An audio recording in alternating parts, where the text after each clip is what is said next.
Gak apa-apa ya Bu, dibacakan ya. Oke. Bismillahirrahmanirrahim. Bagus-bagus nih. Dari Kiai Haji Muhammad Faiz katanya.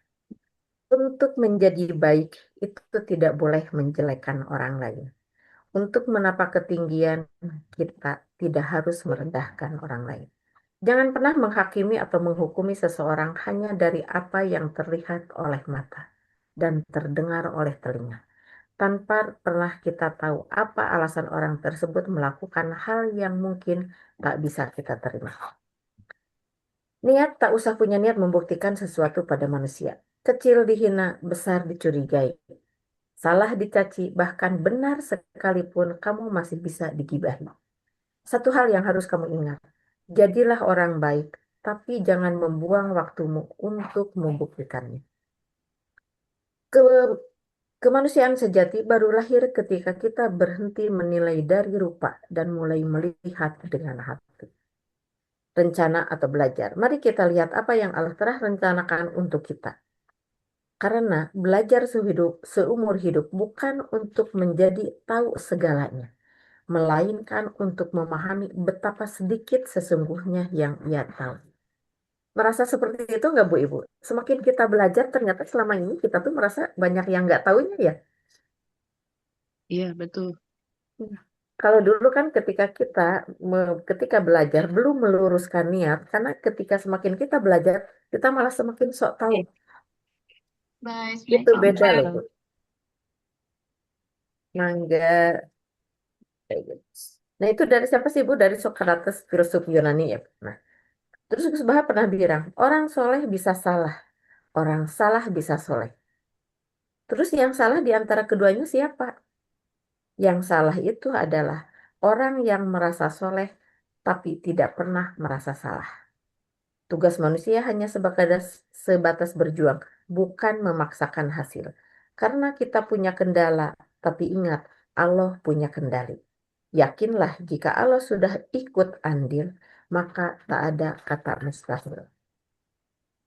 Saat kita berhenti bergantung pada benda-benda atau materi, benda-benda tersebut akan kehilangan kekuatannya atas kita.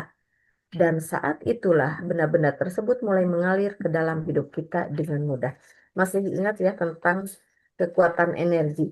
Barang yang sudah tidak terpakai atau barang rusak itu harus apa, Bu? Dibuang. Harus dibuang. Kenapa? Eh, Energinya negatif ya, Bu ya? Energinya negatif. Terus, betul energinya negatif. Membuat hidup kita stagnan. Jadi kalau Hmm. hari ini kita tuh udah bekerja keras, udah ke sana kemari, tapi kenapa ya rezeki aku tuh terseret aja? Yang pertama itu selain kita misalkan mengoreksi ikhtiar kita, meluruskan niat kita, meluaskan niat kita, koreksi juga apakah ada barang-barang yang sudah lama tidak terpakai atau bahkan barang rusak. Barang bagus pun katanya Kak, 1 tahun tidak terpakai itu nyedot energinya besar, malah bisa membuat penghuninya tuh sakit. Kadang kita tuh merasa nggak kemana-mana atau kita merasa makan itu pun, tapi kenapa misalkan energi kita tuh kayak yang tersedot? Itu ternyata sama barang-barang. Contoh paling sederhana kan, rumah kosong itu jadi rusak nggak? Iya, terus Kenapa rusak? Mas, Selain karena nggak ada yang bersihin, kenapa?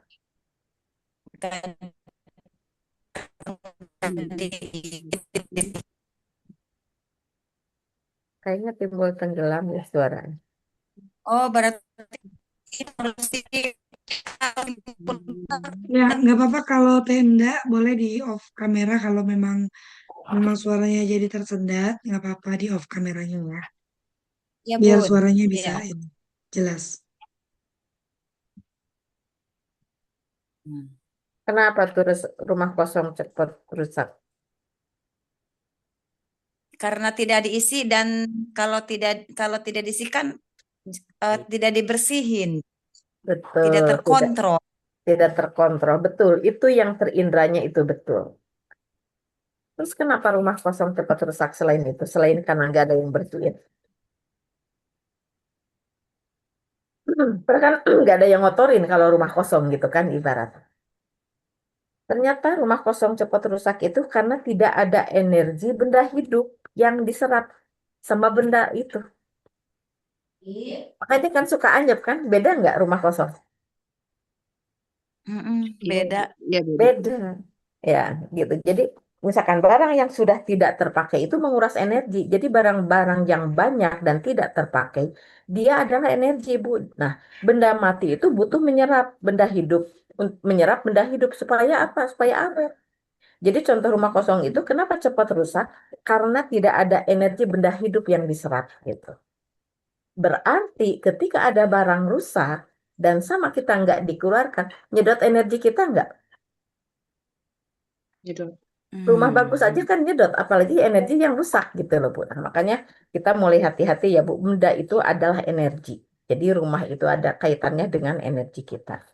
Nah mungkin itu sebagai prakata aja. Ini ada satu yang menarik. Sebetulnya ini udah dibacakan, tapi untuk mengingatkan lagi. Kenapa sih kita penting banget belajar parenting? Kenapa sih kita penting mengupgrade kemampuan kita? Ada apa sih dengan parenting kita? Ini Bismillahirrahmanirrahim. Assalamualaikum warahmatullahi wabarakatuh. Waalaikumsalam. Waalaikumsalam Alhamdulillahirabbil wabarakatuh. alamin. Allahumma sholli ala sayyidina Muhammad wa ala ali sayyidina Muhammad. La haula wa la quwwata illa billahil aliyyil azim. Ibu-ibu hari ini ada yang merasa bermasalah dengan anak-anak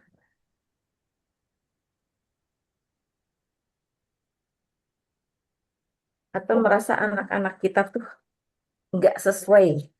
Ada nggak? Ada. Ada. Mungkin bisa jadi kita enggak atau misalkan tetangga kita atau saudara kita. Kita bacain ya dari Ibu Intan Erlita. Ini seorang psikolog. Jadi orang tua itu adalah perjalanan tanpa henti.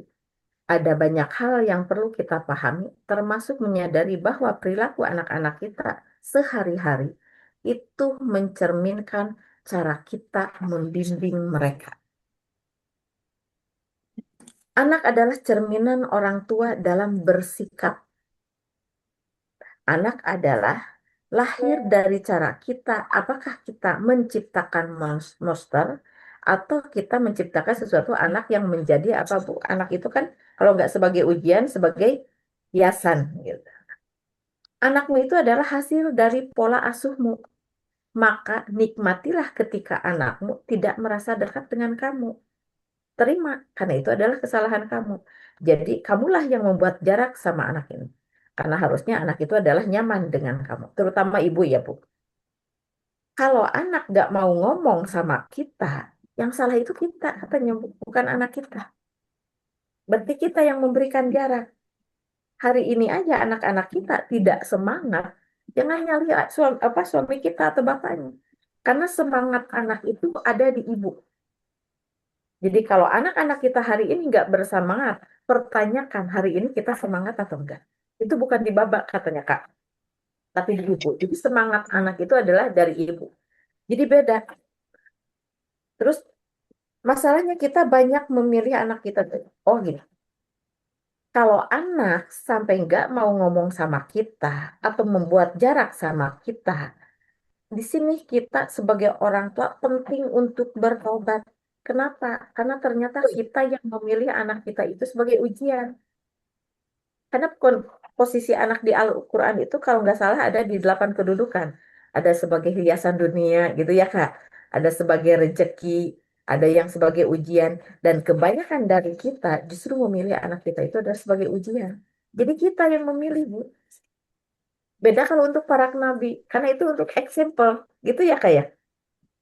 Nah, kalau Nabi itu udah disettingnya kan soleh. Terus kenapa misalkan udah soleh, misalkan masih tetap punya anak itu? Untuk ngasih tahu cara menghadapi anak yang bermasalah harus seperti apa. Jadi intinya orang tua lah sebetulnya yang menciptakan apakah anak kita tuh bisa jadi apa monster atau misalkan bisa menjadi hiasan dunia. Nah, kenapa misalkan kayak kemarin saya pernah membaca Bu tentang sebentar sebelum ada fatherless ternyata ada ini kemarin dibacain nggak sih Bu tentang Sebelum ada fatherless itu ada, nah sebelum ada fatherless itu ternyata ada husbandless dulu katanya Kak.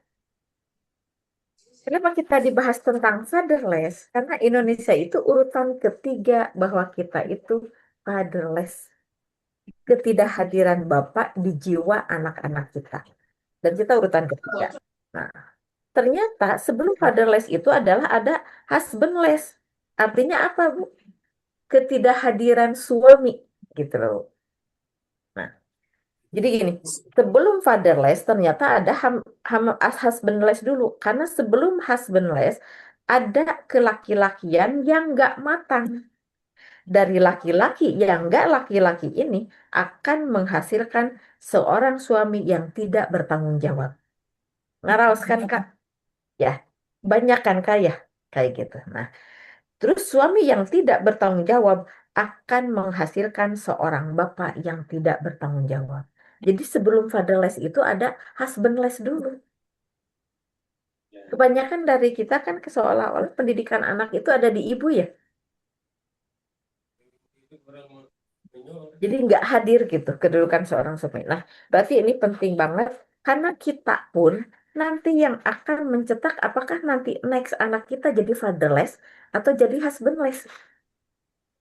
Kita kan ketika mendidik anak perempuan juga bukan sekadar mendidik anak perempuan, tapi kita lagi mendidik generasi selanjutnya. Mendidik anak laki juga semua, karena kan kita mendidik menjadi imam gitu loh. Jangan sampai bahwa anak laki-laki kita itu kelak menjadi seorang fatherless atau husbandless. Jadi pola parenting ini akan menentukan apakah kita menjadi memperbanyak dosa jariah atau jadi amal jariah. Jadi nggak main-main Bu kalau ilmu parenting ini. Jadi nggak sekedar bahwa aku udah ikut seminar sekali, nggak Bu. Karena parenting ini ketika dipelajari kita malah banyak jadi gak taunya gitu loh Kak. Ternyata di sini itu ada trauma DNA. Pernah mendengar nggak Bu tentang trauma DNA?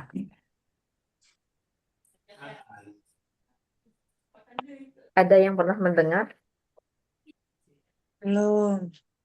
Belum nih. Kita bacain. Ini dari jurnal kesehatannya. Kenapa kita sebagai orang tuh harus udah beres dengan diri kita? Karena dari diri kita itu bisa menimbulkan trauma DNA buat anak-anak kita. Hari ini aja kan kita itu kan punya misi. Ada sesuatu nih yang harus diputus rantai trauma dari orang tua kita. Jadi kita hidup ini, kenapa masih hari ini diberikan kesempatan sama Allah? Karena kita masih punya misi. Tiap jiwa itu punya misi masing-masing. Nah, trauma dan luka batin itu bisa diturunkan. Beberapa hasil riset menunjukkan bahwasannya sel kita mengingat trauma-trauma kita. Trauma laki-laki itu disimpannya di mana, Bu? Kemarin sempat dibacain sedikit. Trauma laki-laki itu disimpannya di mana, Bu? Di sperma yang diproduksi setiap hari. Makanya kakak punya anak laki. Kalau bisa abang udah mulai berdamai dengan diri abang. Karena sperma yang diproduksi tiap hari itu akan bisa menimbulkan trauma, Kak. Saya semalam kan dari Singapura ngetes. Kalian ngetes ya, Kak. Karena kesan tuh ngeliat ke.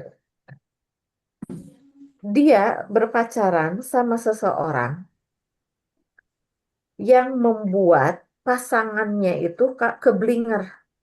Kenapa? Karena pasangan kita itu adalah sebetulnya pasangan luka batin loh, Bu. Pasangan kita itu pasangan luka batin. Ada kesamaannya. Karena di Al-Quran juga kan bahwa Allah itu akan mengumpulkan orang yang sekupu gitu loh, Bu.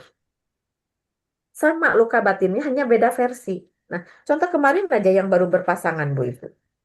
Dia itu ke pasangannya tuh menuntut apa yang dia tuntut ke ayahnya. Karena dulu nggak dipenuhi.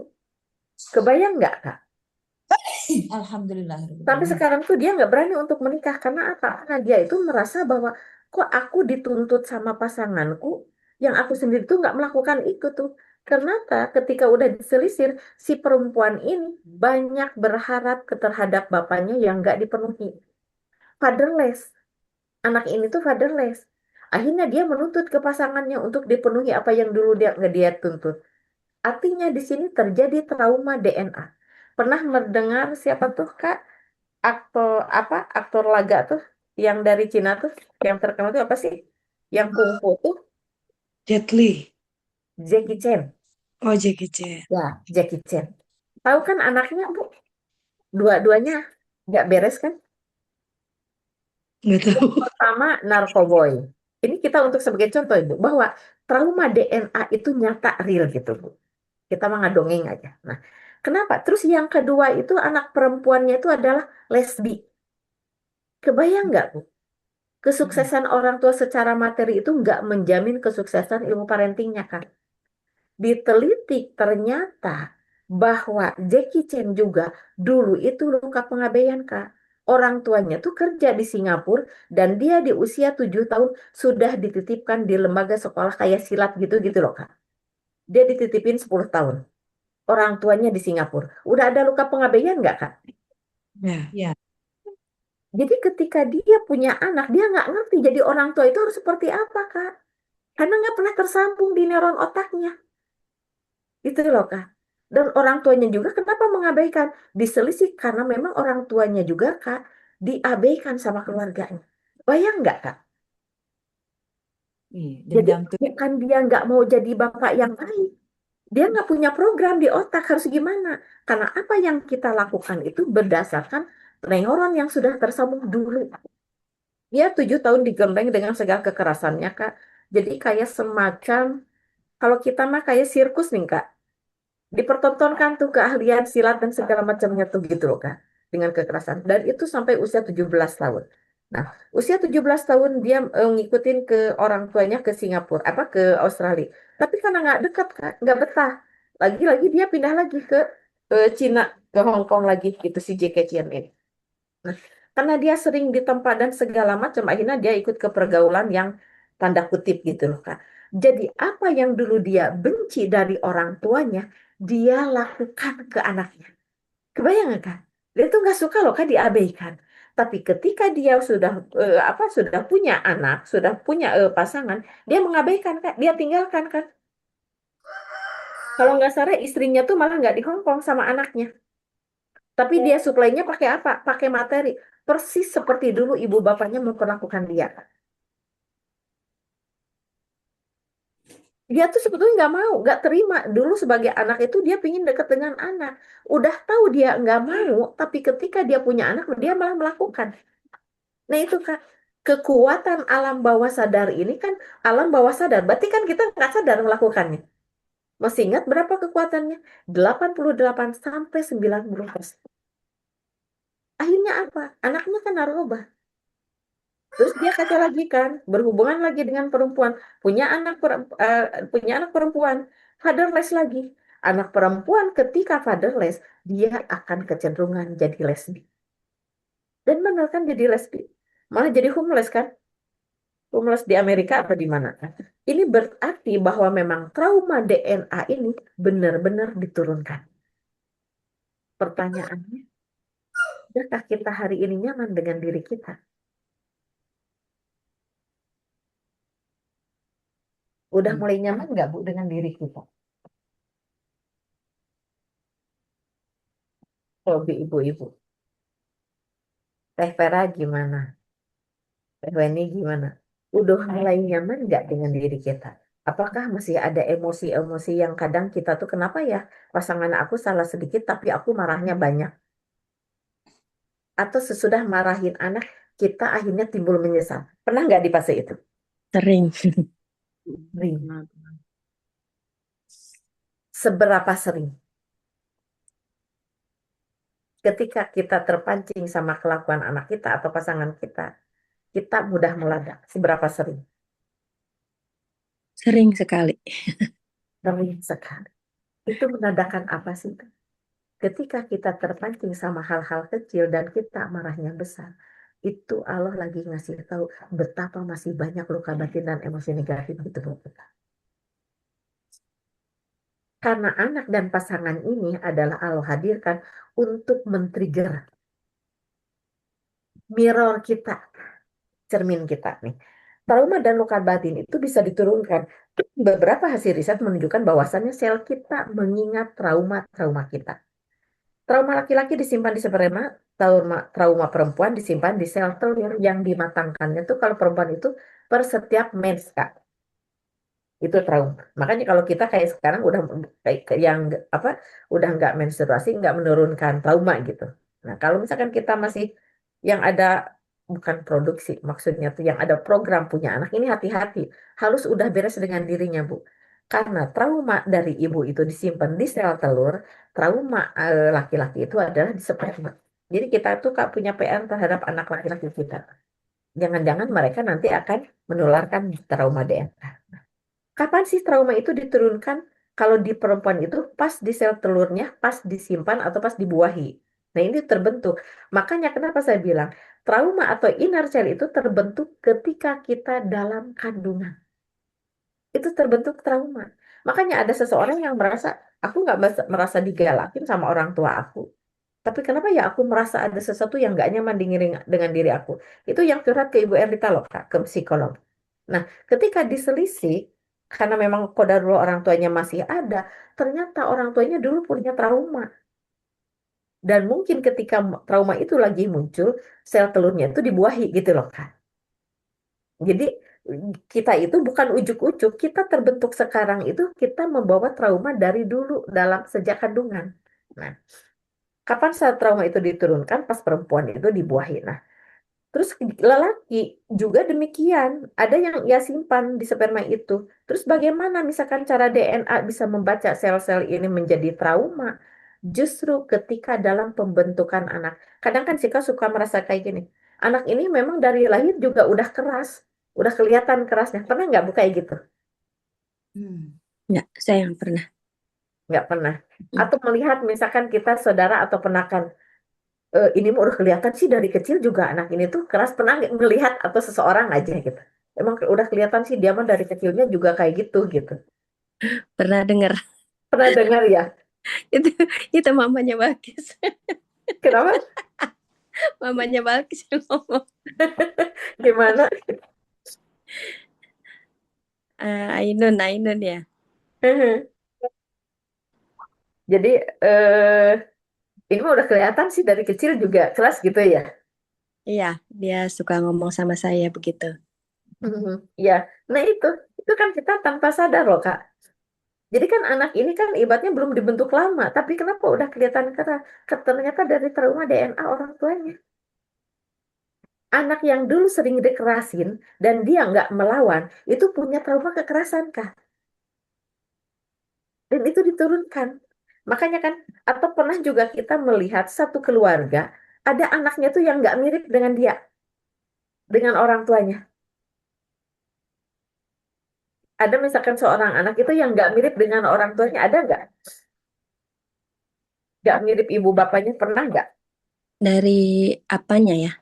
Dari wajah. Rupanya, rupanya nggak mirip mukanya. Oh iya, kayak anak saya rupanya semua kayak bapaknya gitu. Bukan, malah nggak mirip ibu bapaknya.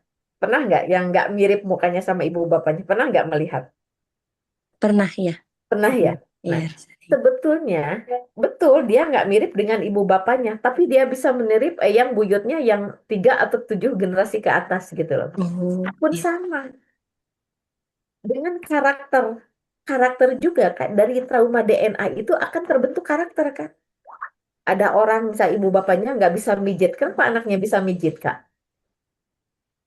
Itu dari diruntut dari ke atas itu ada memang eyangnya tuh yang bisa mijit gitu loh Kak.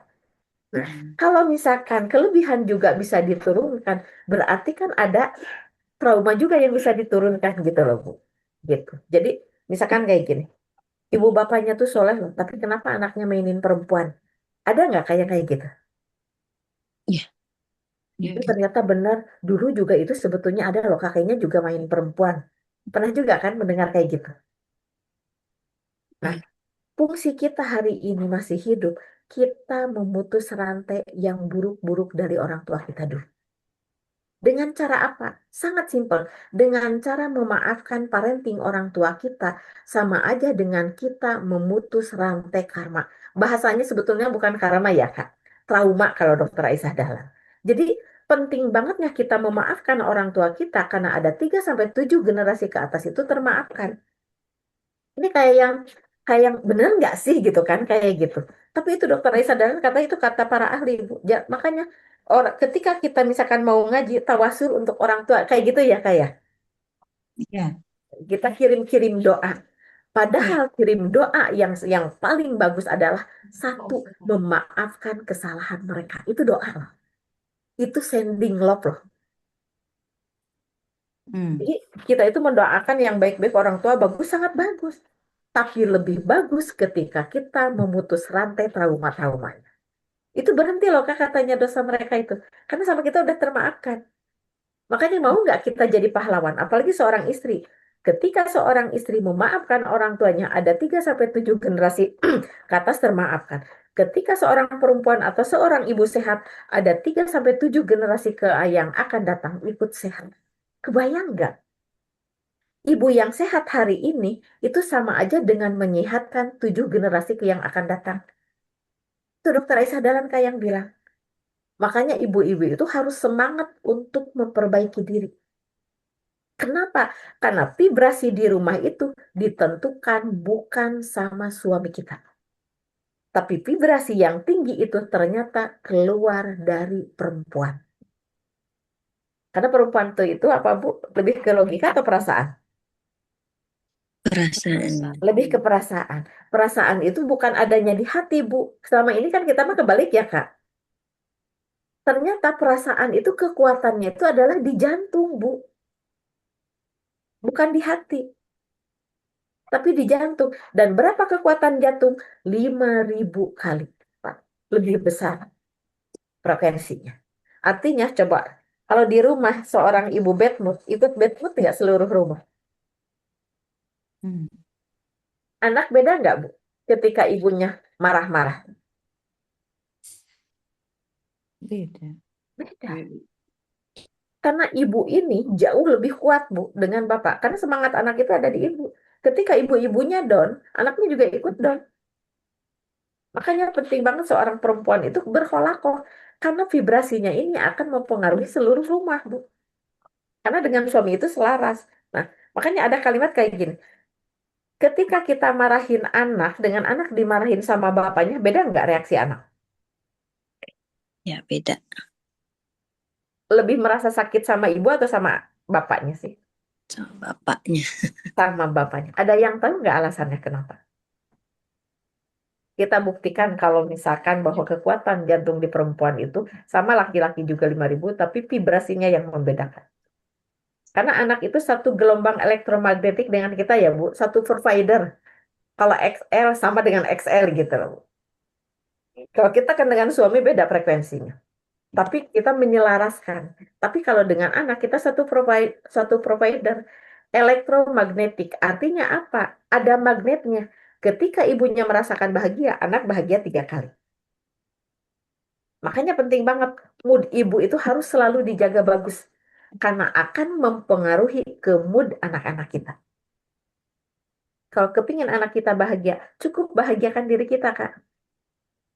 Anak-anak udah otomatis bahagia. Selalu 3 kali lipat. Dari mana? Dari sel mitokondria yang kita turunkan ke anak-anak jumlahnya 75%. Dari bapaknya berapa? Hanya 25. Jadi yang berperan penting itu ibu atau anak? Bapak sih, Bu. Untuk ke mood anak. Ibu ya. Ibu.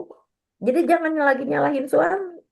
Ketika pingin balikin mood anak, selaraskan aja mood kita.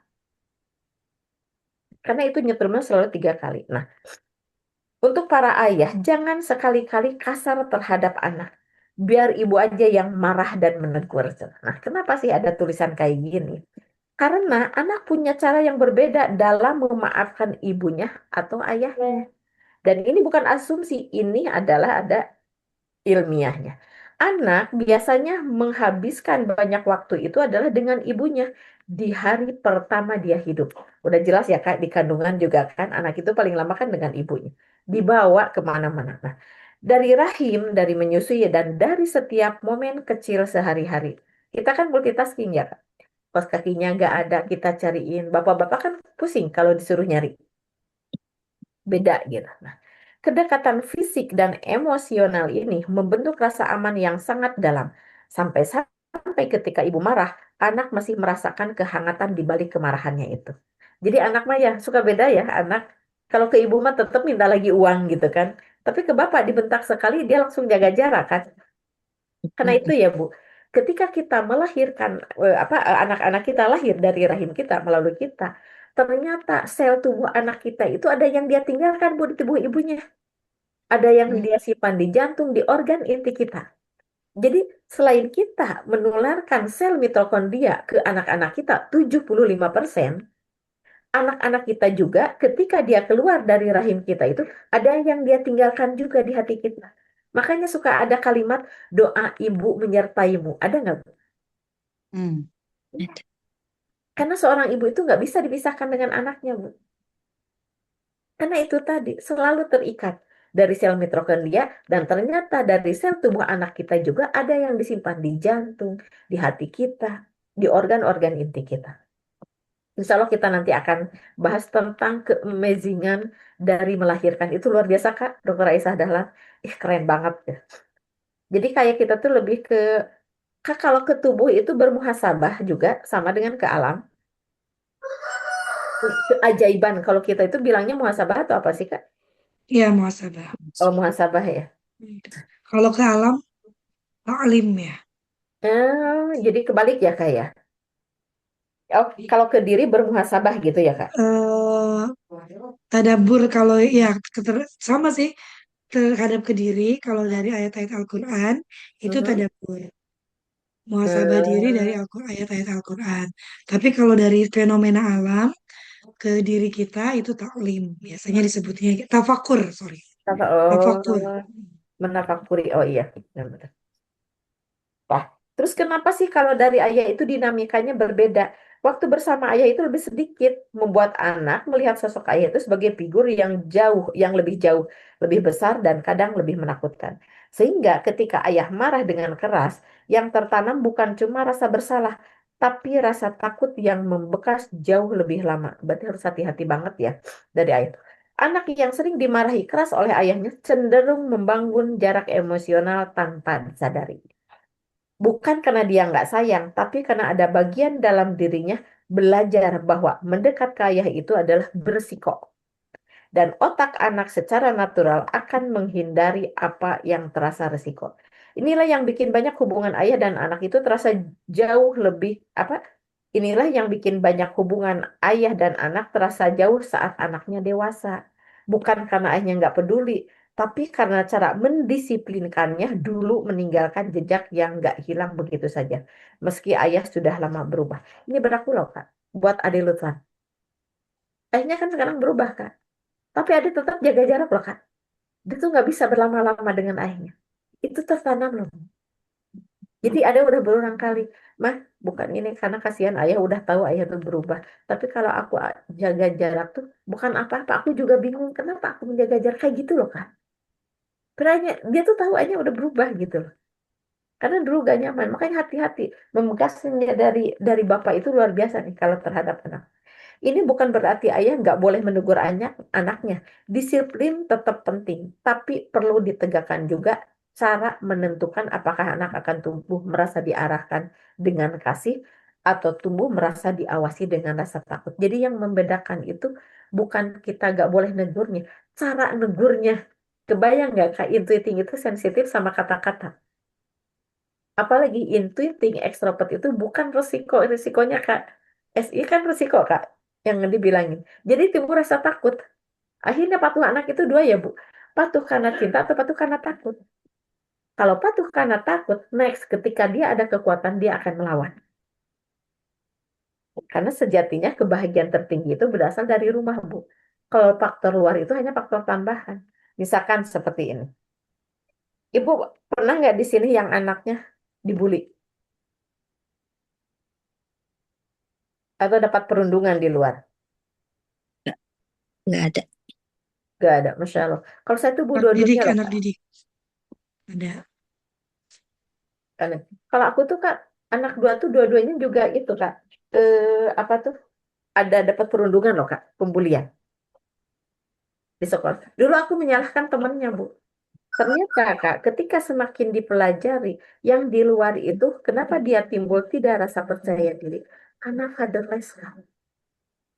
Ketika anak dapat perundungan, berarti mentalnya kan lemah. Ketika mentalnya lemah, berarti quality time dulu dengan ayahnya kurang. Itu simpel kan, perundungan itu. Itu Allah lagi ngasih tahu. Berarti ini quality time dengan ayahnya, pelatih akalnya nggak ada kan. Tapi kalau anak-anak susah diomongin, keras hatinya, berarti quality time dengan ibunya yang Kurang. kurang.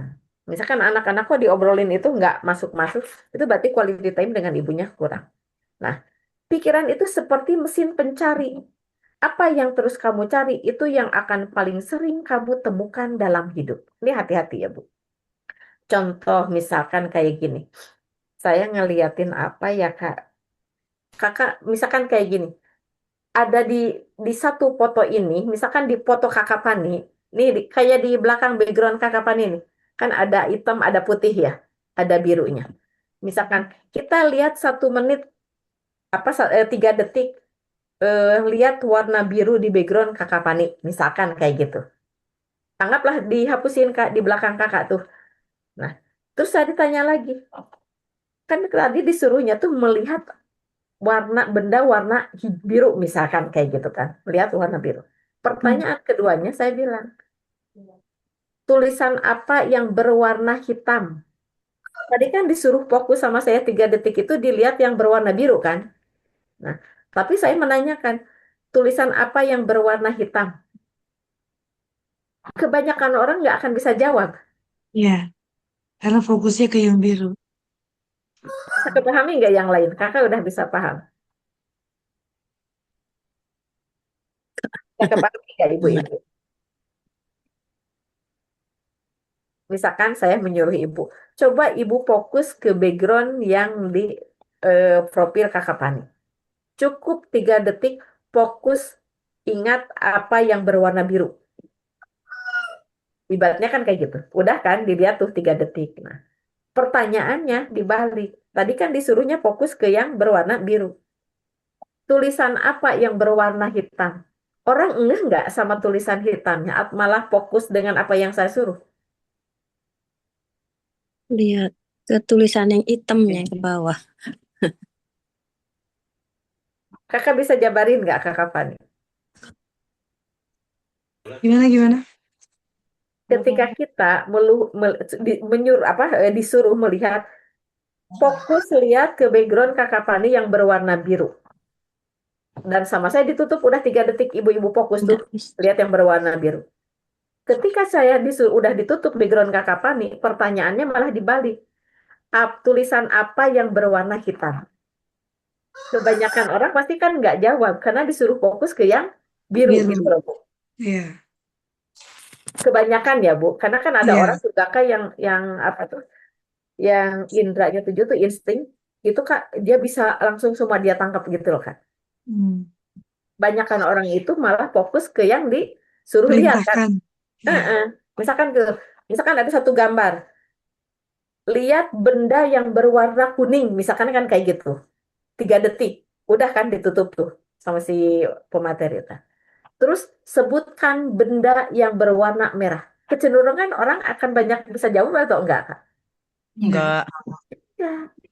Nah, berarti di sini pikiranmu itu seperti mesin pencari. Apa yang terus kamu cari itu yang paling akan sering kamu temukan dalam hidup. Ini luar biasa, Kak. Misalkan contoh yang tadi. Nah, lucunya banyak orang yang nggak bisa jawab karena bukan benda birunya yang ditanyakan gitu kan. Karena dari awal itu adalah otak sudah diperintahkan untuk melihat atau mencari warna yang berwarna biru, benda yang Biru. berwarna biru. Nah, hidup juga begitu, Bu. Kalau setiap hari kita terus ke diri kita bilang bahwa aku nggak cukup baik, aku adalah ibu yang nggak sabaran, misalkan, atau misalkan hal-hal negatif aja. Otak itu, Kak, kan otak itu mesin pencari. Nanti itu akan membuktikan bahwa kita itu adalah orang yang nggak sabaran. Makanya hati-hati mengetuk takdir kita gitu loh, Kak. Dengan kalimat negatif. Karena apa yang diucapkan dengan rasa, itu yang akan terjadi dengan kita. Nah, Hidup juga begitu. Ketika setiap hari kamu terus bilang ke diri sendiri bahwa aku nggak cukup baik, aku sial, aku nggak mungkin berhasil, atau hidupku memang kacau, hidupku susah, maka otak kamu akan mulai mencari bukti untuk membenarkan semua itu.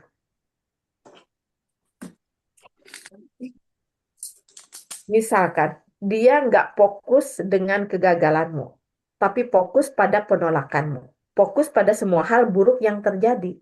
Jadi si otak itu karena pencari mesin, Kak, ini tergantung dari apa mindset kita. Makanya gini, Kak, ada istilah kayak gini, Kak. Rubah deh dari mulai sekarang mindsetnya. Ada nggak? Coba deh rubah sudut pandangnya. Karena bisa jadi selama ini tuh kita sering mengutuk diri kita. Nah, dan tanpa sadar, kamu mulai melewatkan peluang-peluang besar yang sebenarnya ada di depan mata. Seperti gambar tadi, kan, Kak. Bisa jadi nih ada gambar ini tuh adalah peluang buat kita. Tapi karena kita fokus dengan apa yang sering kita perintahkan terus di otak kita, akhirnya kita nggak bisa melihat sekeliling yang banyak peluang gitu loh, Kak. Jadi stop kita itu fokus ke hal-hal buruk. Kalau hari ini misalkan pasangan kita perilakunya menurut kita tidak sesuai dengan kita, coba deh jangan dilihat kurangnya. Semakin kita lihat kurangnya, semakin kita omongi dengan kebencian, sama aja dengan merecall itu lagi biar terjadi lagi. Ketika anak-anak kita buruk perilakunya, jangan sering ceritakan perilaku buruknya, kecuali untuk konseling atau belajar atau kita curhat. Semakin kita sering ucap-ucap, "Oh, aku jengkel banget loh sama anak aku." Itu hati-hati loh, Bu. Apalagi seorang ibu menceritakan dengan penuh rasa kebencian atau kejengkelan, itu sama aja dengan merecall peristiwa itu biar terjadi lagi. Kenapa sih suami kita masih nggak terus berubah? Bisa jadi karena kita sering menceritakan perilaku suami buruk kita loh, Bu. Diulang lagi. Kadang perempuan itu kan ahli sejarah. Aku tuh dulu ingat banget loh. Benci banget loh sama suami aku. Wah, tapi Memorinya dengan mata kuat yang ya. melotot. Wah, dengan ekspresi yang luar biasa. Itu hati-hati. Makanya kenapa gibah itu nggak boleh? Ketika kita gibahin orang, sama aja dengan kita itu akan melakukan hal yang sama. Next, entah 15 tahun ke depan. Kebayang nggak, Bu? Teman aku, Kak, anaknya ngambilin anak orang. Makanya kan ketika perilaku buruk anak-anakmu, kan disuruh sama lu bertobat. Dan dia baru ngeh, dulu ketika dia gadis, dia bener-bener gibahin tetangganya, Kak. Yang anaknya hamilin orang. Kebayang nggak, Bu? Itu kan cara Allah mengingatkan. Ada satu dosa kamu nih. Dan itu Kak kejadiannya kebayangkan 15 tahun kemudian. Apa? Bukan 15 tahun kemudian, Kak. Bukan gadis. Pas mau nikah apa gimana gitu loh, Kak. Ternyata anaknya melakukan, Kak. Yang itu SMA, SMP kelas 1, Kak. Kebayang nggak? Jadi hati-hati. Coba dari mulai sekarang kita ingat-ingat. Kita gibahin orang tuh udah berapa banyak. Bisa jadi perilaku kita hari ini. Dulu kita tidak membenci misalkan perilaku. Misalkan Kakak Pani pemarah. Kita next nanti akan jadi pemarah loh, Kak. Ketika kita gibahin terus Kakak Pani misalkan. Makanya kenapa dalam Islam gibah tuh nggak boleh. Dan katanya Kak, kata siapa Haji Aris, suaminya Haji Elis, Kak, Mami Elis. Itu teh katanya ada hadisnya. Jadi tidak akan meninggal seseorang sebelum dia melakukan apa yang dia celak dulu sama orang. Jadi kita tuh nggak akan meninggal dulu, Kak, sebelum kita tuh melakukan apa yang udah kita celak ke orang lain, Kak. Makanya sebelum itu terjadi kita sering-sering bertobat katanya, Bu. Karena kadang kita tanpa sadar. Dan yang lebih luar biasa, Kak, mending kalau diobrolin, Kak. Kita ngobrol dalam hati nih, hati-hati. Justru omongan besar itu bukan keluar dari mulut yang secara verbal. Justru yang keluar dari hati.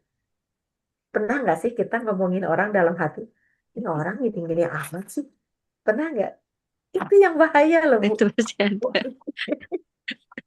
Kadang mau menghindari, Tata ngomong sendiri itu. Refleks nggak sih kita? Kayak gitu. Itu yang nggak boleh tuh. Jadi omongan, jadi kalau kita bicara pakai mulut, itu hanya terdengar pakai telinga. Tapi kalau kita bicara pakai hati, itu didengar sama rasa. Jadi kadang kan kita suka ngerasa, dia mah omong doang. Pernah nggak? Dia mah cuma omong doang. Nah kita kenapa bisa nebak kayak gitu? Ini tadi bisa jadi orang itu hanya sekedar asbun gitu loh Kak, nggak diikuti dengan rasa. Misalkan ketika menyemangatinya juga bohongan, kita tuh suka ngerasa lah Bu, yang ngobrol pakai hati atau misalkan yang sekedar di mulut gitu. Pun sama. Yang hati-hati itu justru ketika yang terkoneksi saat di broadcast sama semesta itu justru rasa kita, bukan ucapan kita. Kan mulut itu bisa berbohong. Sakit aja bisa bilang kita bahagia kan? Nah, Iya. makanya kenapa kita perlu ngeriset ulang pikiran kita, karena yang terprodcast itu adalah justru yang datangnya keluar dari pikiran kita. Kalau mulut ini kan paling pinter bersilat lidah ya, A juga bisa balik bilang Z gitu. Nah, terus tanpa disadari kamu akan melewatkan atau peluang besar, bahkan bukan karena peluangnya yang nggak ada, tapi pikiran kamunya yang sudah diprogram untuk tidak melihatnya. Jadi kalau hari ini kita sering memprogram otak kita dengan hal-hal negatif, Kak, semesta itu akan membuktikannya gitu loh, Kak, akan mewujudkannya. Lewat siapa? Lewat tukang pos. Kalau kita hari ini dipenuhi dengan kebencian, Allah akan kirimkan aktor aktris untuk membuat kita tuh keluar kebencian itu. Tuh. Makanya kenapa bahwa doa juga esensinya bukan lagi meminta, tapi apa, Bu? Esensi berdoa itu apa, Bu? Bersyukur. Bersyukur. Kalau hari ini ketika Ibu berdoa, bilangnya apa? Ya Allah, berilah rezeki yang berlimpah luas atau gimana, Bu? Alhamdulillah gitu ya Bu ya, dirubah jadinya. Harusnya dirubah. Nah, dulu ketika meminta, coba kebanyakan dari kita gimana, Bu? Ketika berdoa. Oh, semoga ini, semoga itu gitu ya Bu. Semoga ya. Ya Kenapa dulu. sih harus semoga? Itu berarti kan semoga tuh kayak semoga, mudah-mudahan. Iya. Itu kalimat yakin nggak sih, Bu? Remeng-remeng. Enggak yakin ya. Orang Ya, nggak pernah iya. pakai semoga. Benar. Makanya udah mulai hilangkan Hmm. semoga, mudah-mudahan. Apa tuh? Itu low vibrasinya. Rendah banget vibrasinya. Ketika kita, ya Allah berilah aku rezeki, itu frekuensinya rendah banget loh. Kita kepingin nggak pesan doanya nyampe?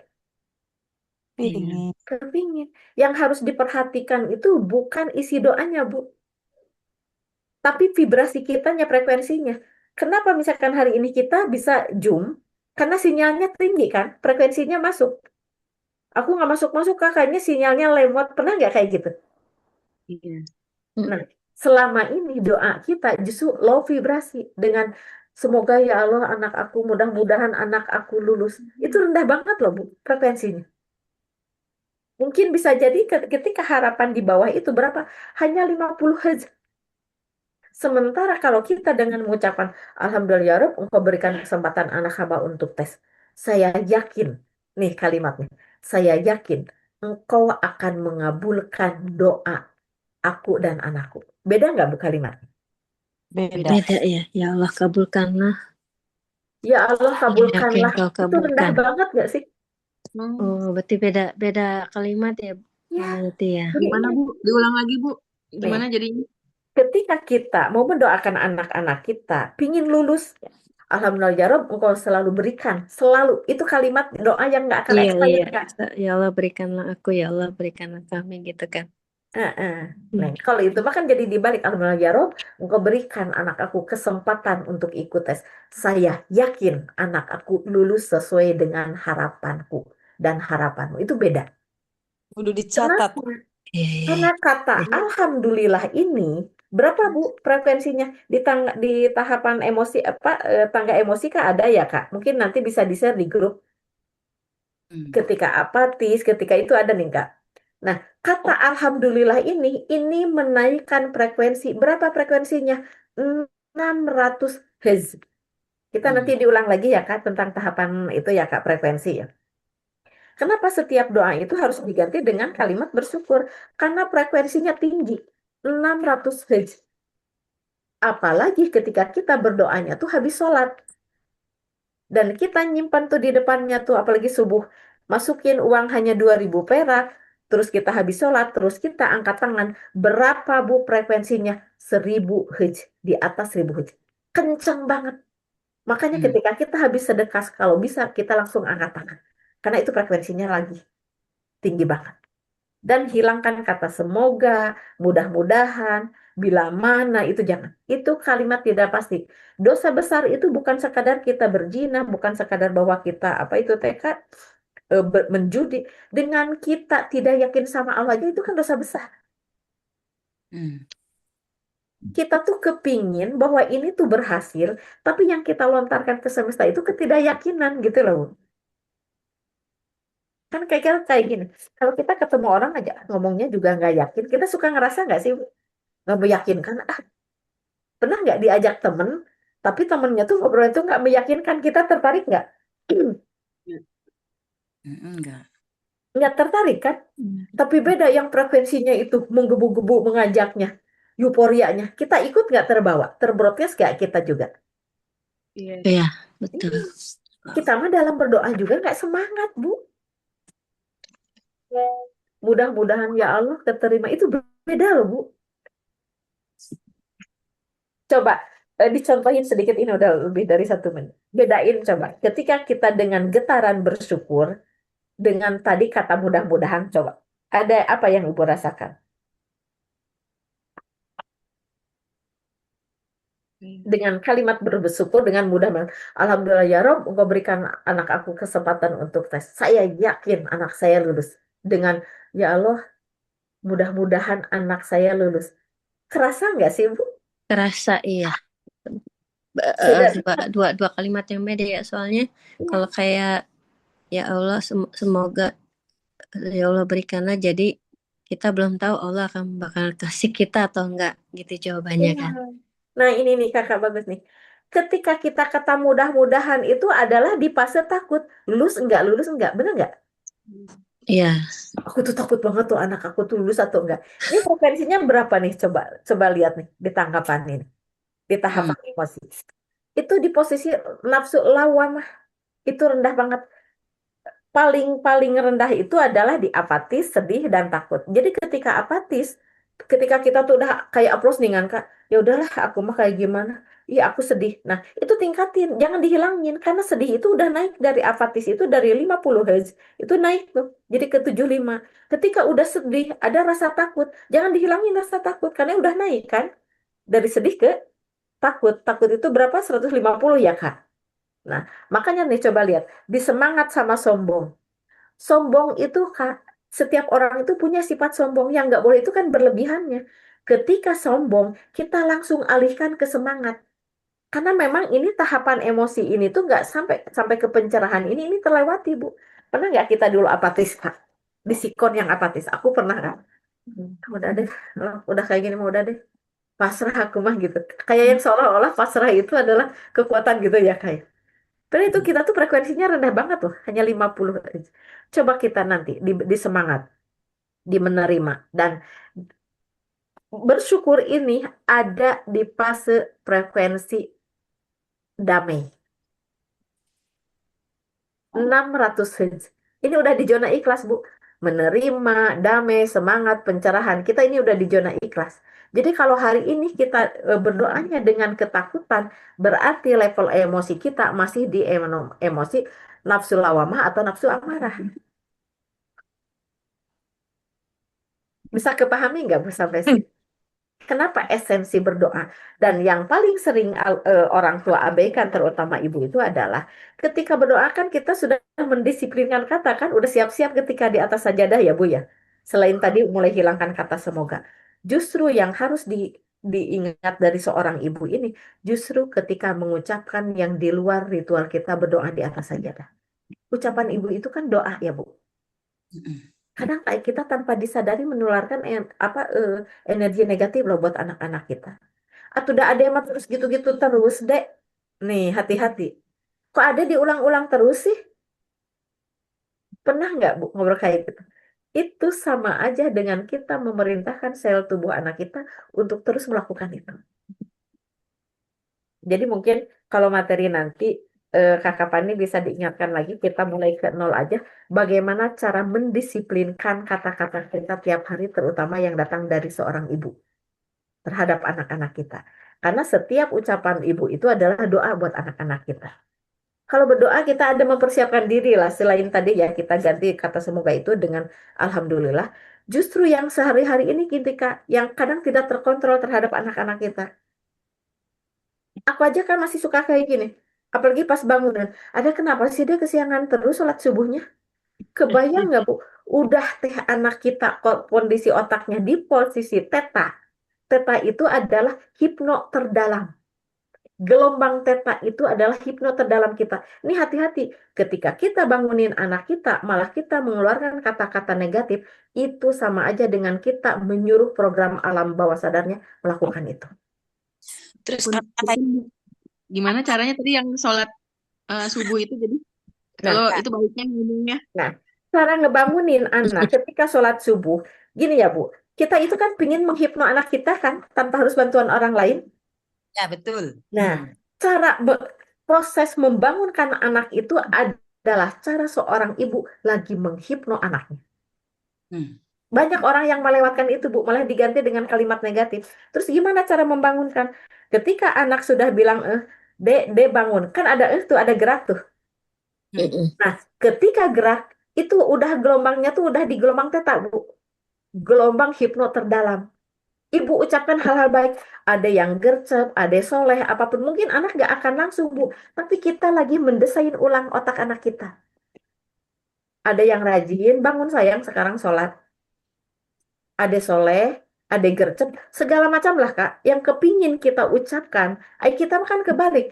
Udah tahu mama teh kesian, wah sumpah serapah. Udah deh, kebayang nggak? Dan itu jalan di tubuh anak kita 90%. Kebayang nggak Kak? Mm-mm. Coba, Aduh. kalau kita sampai di titik ini aja, kita mulai dari awal lagi ya Kak, tentang bagaimana kita menghipno. Bisa nggak kita hipno diri kita? Bisa. Ya itu ketika kita terjaga juga. Pas kadang kita batuk, nah nanti kita program kalimat-kalimatnya harus seperti apa. Ini dari Dokter Aisyah Dahlan aja kayak gini ya Bu. Sebelum kita menghipno anak kita, niatkan dalam hati kita untuk kita itu bisa mendesain ulang otak kita, redesigning the brain, desain ulang otak kita dengan menyebutkan gini, Bismillah dalam hati, atas izinmu ya Allah, saya ibu bijaksana, saya istri soleha, saya istri yang sabar dan dan ibu yang sabar buat anak-anak saya. Itu program Bu. Ketika ibu membangunkan anak, ibu nggak lagi marah. Kebayang nggak Bu? Sebelum kita memprogram ulang otak anak-anak kita atau pasangan kita, bisa nggak? Misalkan suami kita bangunnya duluan kita, ayah, misalkan udah ayah soleh, nah itu sama aja dengan kita memerintahkan ayah soleh, ayah sabar. Misalkan kita punya pasangan yang nggak sabar, kita tuh bisa loh Bu, menghipno pasangan kita, menghipno anak-anak kita. Makanya ganti kalimatnya. Mungkin saya nanti Kak dicari ya Kak, kalimat-kalimat apa sih ketika membangunkan gitu loh Kak. Nggak usah banyak-banyak Bu, 3 kata, tapi diucapkannya 3 kali, itu neuronnya tersambung. Dan itu 90% efeknya. Daripada ibu nasihati anak dalam keadaan sudah bangun, sadar, nyampainya berapa Bu? Paling besar 10-12%. Ibu mau milih mana nasihati anak? Pas anak lagi hypnosleep kah? Atau ketika sadar? hypnosleep berarti ya lebih bagus ya. Hypnosleep. Jadi pas anak mau tidur, pas kadang kalau masih bayi itu ada kayak yang mau ler-leran tidur nih Kak. Udah ya kayak yang mau tidur lap kayak gitu. Itu kesempatan loh Bu, panjang kali lebar. Ibu punya cucu digendong terus anaknya kayak yang mau lep-lep tidur. Misalkan kalau perempuan ada soleha, ada pinter, itu program loh Bu di otaknya. Makanya kalau anak-anak kita sudah dewasa, justru di proses dia mau tidur atau cara kita membangunkan, itu cara terbaik kita menghipno anak-anak kita. Gelombang teta itu gelombang paling terdalam, hipno terdalam. Karena apa? Karena logika nggak ada, Kak. Coba lihat yang di hipno uya-kuya. Yang takut ular aja jadi nggak takut nggak sih, Kak? Bahwa ular itu baik, ular itu sahabat kamu. Itu kan di hipno kan? Alam bawah sadarnya sama si Uya. Bahkan dia fobia banget. Makanya ketika dia juga ngelihat ketika udah sadarnya kan dia geli sendiri. Kenapa tadi dia mau? Karena ketika di hipno itu sudah hilang logika. Apapun juga dimasukin gitu. Itu mungkin nanti mah kita khusus tentang hypnosleep aja ya Kak ya. Karena ini kan penting banget menentukan bagaimana cara kita menghadapi pasangan kita, anak kita, tergantung dari neuron yang sudah tersambung di otak kita gitu loh. Bukan kita nggak sabar loh Bu, tapi program di otak kitanya mungkin dulu ada ucapan ibu kita, ada sumpah serapah ibu kita gitu loh. Kalau bisa yuk diputus itu. Dengan cara apa? Kita berlombanya tuh karena kita harus sangat optimis. Otak kita itu jumlahnya 100 miliar.